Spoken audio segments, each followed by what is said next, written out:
Up with KREM begins now.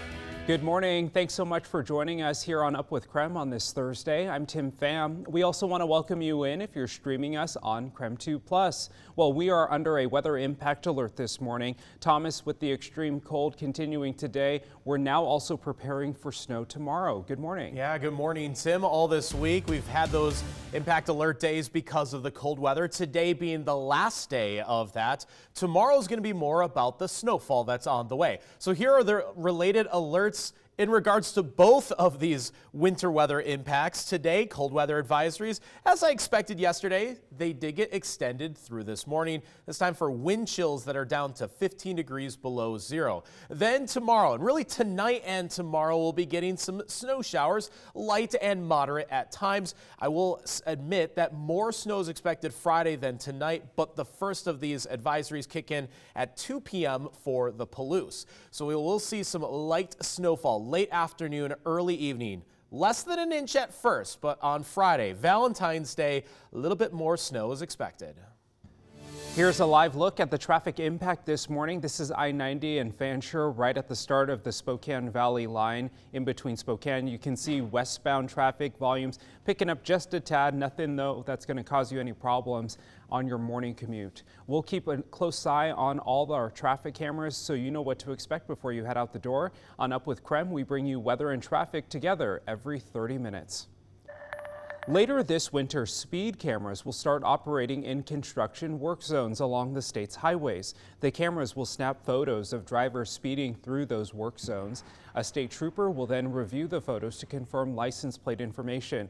The first offense will be just a warning, so that means no fine, but additional offenses will cost drivers a whopping $248. I really hope people see it as a reminder, as, oh, there's something happening in front of me. I need to slow down. In 2023, Republicans and Democrats unanimously passed a bill to put speed cameras in active work zones.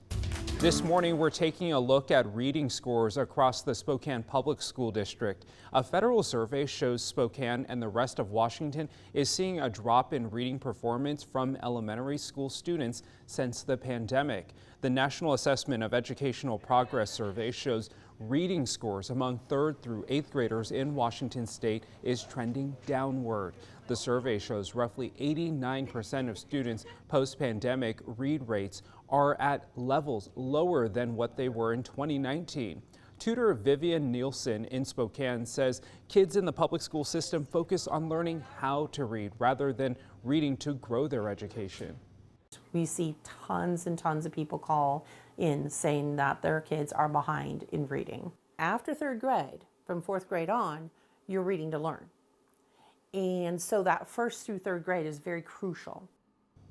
Nielsen says she hopes school districts in Spokane and across the state will emphasize after-school programs to increase students' education and notes. That poor reading performance can affect other academic scores like even math. You can read the full report right now on KREM.com. President Donald Trump had talks with the presidents of both Russia and Ukraine as he pushes to try to end the 3-year-old war. President Trump says he held a lengthy conversation with Russian President Vladimir Putin about the war in Ukraine. People didn't really know what President Putin's thoughts were, but I think I can say with great confidence he wants to see it ended also. That's good. The president spoke with Volodymyr Zelensky, saying the Ukrainian president wants peace as well. But during a meeting of NATO allies, Defense Secretary Pete Hegseth suggested Ukraine may have to cede some of its land to Russia to end the war. Trump said negotiations will begin immediately.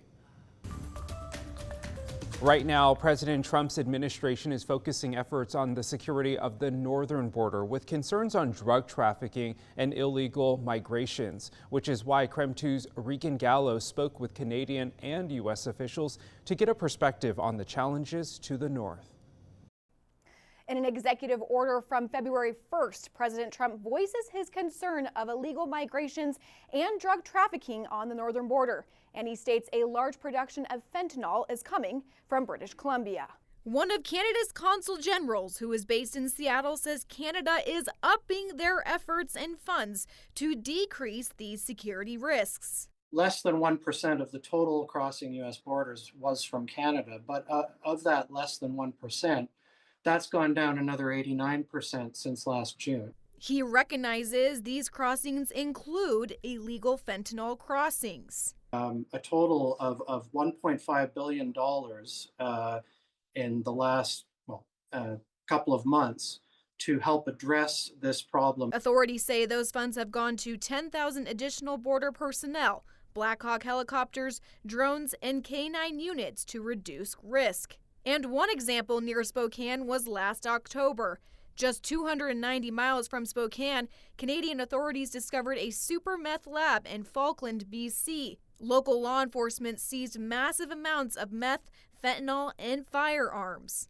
The U.S. District Attorney's Office says there are vulnerabilities on the eastern Washington northern border due to less resources and more rugged terrain. The remote nature of the border in the Eastern District makes it very timely and difficult a lot of times for if a smuggler or someone is detected and all of their fancy Border Patrol equipment, longer to get there. But even with those vulnerabilities, Bonsgard says fentanyl trafficking across the border is not as prevalent compared to the west side of Washington state. However, she says there is still reason for concern.